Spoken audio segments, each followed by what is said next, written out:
Bonjour à tous, je suis Dan Jeffrey Mbadinga et je serai accompagné par mon binôme de projet Ahmed Kurklu, tous les deux élèves ingénieurs en génie électrique à Polytech Clermont. Aujourd'hui, nous allons vous parler de notre projet industriel intitulé Système d'acquisition 2,5D 3D simplifié pour l'analyse des pièces composites gauche. Ce projet, réalisé entre la quatrième et la cinquième année, nous a été confié par l'entreprise Technimodule Engineering, représentée par M. Charles-Antoine Nourri et suivi par des tuteurs Polytech et entreprises respectivement, M. Alexis Landreau et M. Julien Laurence. Pour le contexte de notre projet, l'entreprise est en possession d'un système d'acquisition afin de réaliser des analyses sur des tissus en 2D pour détecter des objets étrangers, dits FOD. Ils aimeraient, sans l'utilisation de matériel supplémentaire, un système d'acquisition 3D afin de réaliser les mêmes analyses sur des objets 3D. S'agissant du cahier de charges, les demandes du client étaient précises et focalisées sur le type d'analyse lié à la FOD, la méthode de développement basée sur la photogrammétrie. Le système devait réaliser le traitement de données et nous fournir un résultat dans une limite de temps maximale d'1 heure. Il voulait également avoir la main sur le produit pour d'éventuelles améliorations futures. Et enfin, il était question pour nous de minimiser le coût de la réalisation de telle sorte qu'on n'avoisine pas le coût du marché qui se situe généralement entre 15 000 et 150 000 euros pour un système d'acquisition 3D. La méthode de la photogrammétrie a pour principe de base la mesure des distances et des angles à partir de photographies. Pour ce faire, on utilise un appareil photographique avec lequel on prendra des photos du terrain ou de l'objet soumis à l'étude sous différents angles de vue. Ensuite, on utilise des logiciels de photogrammétrie pour traiter ces photographies, car ces logiciels nous permettent de calculer les distances et les angles entre les différents points de l'objet représenté sur les photographies en utilisant des techniques de traitement d'image et de géométrie projective, ce qui nous permettra d'obtenir un modèle 3D en sortie. Cependant, le but n'étant pas d'utiliser un logiciel, il était question pour nous de mettre en application cette méthode en réalisant de manière pratique toutes ces différentes étapes, en commençant par la calibration et orientation du capteur, puis la structure from motion, en abrégé SFM, et enfin la reconstruction 3D par corrélation épipolaire dense. La calibration de la caméra va consister à déterminer d'une part les paramètres intrinsèques qui sont internes à la caméra et extrinsèques qui peuvent varier suivant la position de la caméra dans l'espace de travail. On retrouve des paramètres tels que le point principal, la distance focale, la matrice de position par exemple, qui sont des paramètres nécessaires pour modéliser le processus de prise de vue et qui permettent la reconstruction 3D des objets ou des terrains à partir des images. D'autre part, elle nous permettra aussi de déterminer les coefficients de distorsion radiale et tangentielle. De ce fait, si l'on utilise la notation matricielle des coordonnées homogènes, il est possible de décrire de manière simple ce processus. Il suffit d'exprimer les relations de passage du repère monde au repère caméra, d'exprimer la projection du repère caméra dans le plan image et d'appliquer la transformation affine qui conduit aux coordonnées de l'image. Ici, nous pouvons retrouver la matrice de position de la caméra constituée des paramètres extrinsèques dont la rotation et la translation et la matrice de projection des effets de la caméra constituée des paramètres intrinsèques. La matrice P permettant la projection des coordonnées du point de vue du repère monde au plan image est le produit matriciel de ces deux matrices.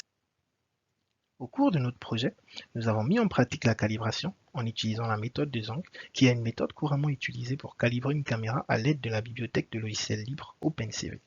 Elle implique l'utilisation d'une grille de points connue, également appelée mire d'étalonnage, damier ou chessboard en anglais, qui sera prise en photo sous différents angles de vue et ensuite fournie en entrée à notre algorithme. OpenCV utilise ensuite l'algorithme pour calculer les paramètres de calibration à partir de points connus sur la grille et des points correspondants dans l'image. Le résultat en sortie produit la matrice intrinsèque des paramètres de la caméra, le vecteur de rotation et de translation, ainsi que les paramètres de distorsion qui permettront de corriger les distorsions radiales et tangentielles sur les images. La structure from motion est une méthode de reconstruction 3D. Elle permet en partant d'un dataset d'images de déterminer pour chaque image la pose, donc la matrice de rotation et translation de la caméra à l'instant de la photo. Elle permet aussi de déterminer la structure 3D de la scène photographiée. Afin de mettre en place une reconstruction par SFM, il faut appliquer 3 étapes: l'initialisation, l'ajout des poses et enfin l'ajustement. Pour l'étape d'initialisation, notre objectif est de déterminer les poses des 2 premières images et obtenir nos premiers points 3D sur lesquels vont se baser la reconstruction. On commence par récupérer la première image de notre dataset, auquel on applique une pose initiale composée d'une matrice identité pour matrice de rotation et un vecteur nul comme vecteur de translation. On récupère ensuite la deuxième image de notre dataset.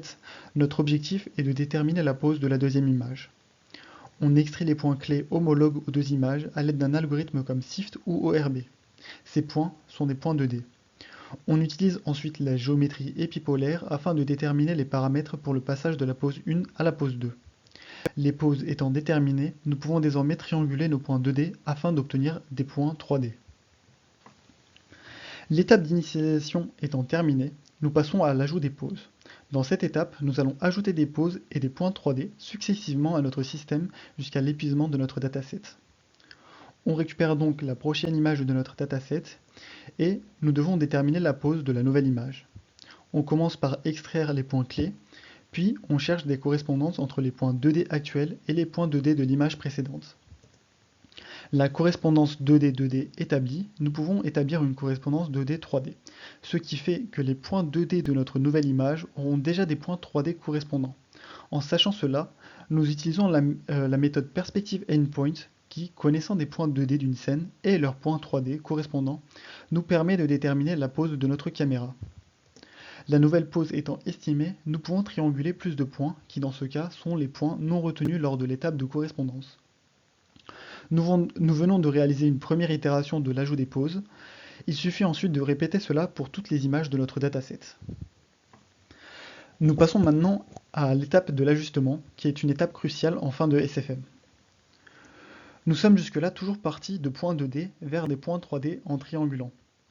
Néanmoins, le chemin inverse est possible. En partant de points 3D, nous pouvons obtenir des points 2D. On remarque alors que les points reprojectés sont décalés par rapport à nos points 2D initiaux. Cet écart est appelé l'erreur de reprojection. On utilise alors, lors de l'étape d'ajustement, des algorithmes d'optimisation, comme par exemple Levenberg-Marquardt, afin d'ajuster les poses et les points 3D, afin d'avoir une erreur de reprojection minimale. Nous pouvons observer les résultats obtenus avec notre système réalisé en utilisant Python et OpenCV. On obtient en sortie un nuage de points clairsemés sur lequel on arrive à distinguer la structure de la statue photographiée. Le nuage de points clairsemés obtenu, nous pouvons passer à l'étape de reconstruction dense, qui est une étape en perspective de notre projet. Le nuage actuel n'étant pas assez dense pour l'utiliser dans des logiciels comme MeshLab, il faut le densifier au préalable. Pour cela, nous avons trouvé un algorithme décrit dans l'article Match Propagation for Image-Based Modeling and Rendering de Lully et Cohen. Cet algorithme prend les points 3D triangulés lors de la SFM et les utilise comme graines afin de trouver plus de points clés à trianguler. Après cette densification, au préalable, nous pouvons utiliser MeshLab ou CloudCompare afin d'obtenir un modèle 3D. Cela étant, nous avons terminé avec la présentation de notre projet et nous vous remercions pour votre attention.